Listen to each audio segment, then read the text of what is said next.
It's a story that keeps repeating. Palestinian families displaced from their homes in the nearby refugee camp find temporary shelter. This time at the Blind Association in Jenin city, a place of some respite. The Palestinian Authority and the Israeli army have been carrying out raids in the Jenin refugee camp over the last months. These are just a few of the thousands of people who have left in that time. The first thing was that the Palestinian Authority surrounded us for 2 months while we were at home. We couldn't leave or go in. Then the Israeli army came and started bombing with airplanes, and they blew up the houses.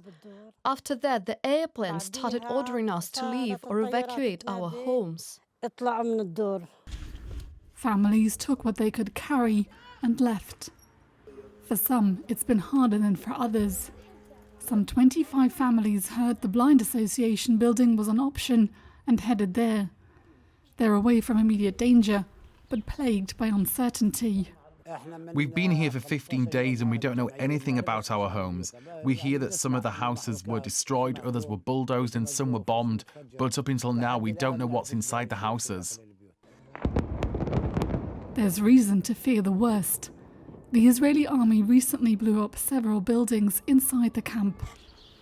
We asked the Israeli military whether people would be able to return to their homes, but have not received an answer. Israeli officials say the large-scale operation is targeting militants and consider the camp one of their strongholds. That operation began after the Palestinian Authority too had launched a significant assault there to crack down on armed resistance in December.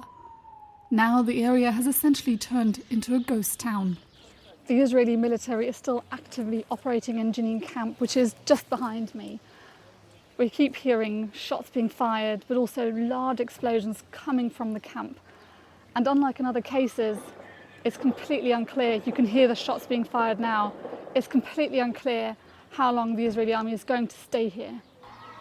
The Israeli operation has already expanded to include villages near Jenin refugee camp and could become even larger after a person opened fire on an Israeli military post, killing 2 soldiers and injuring several others.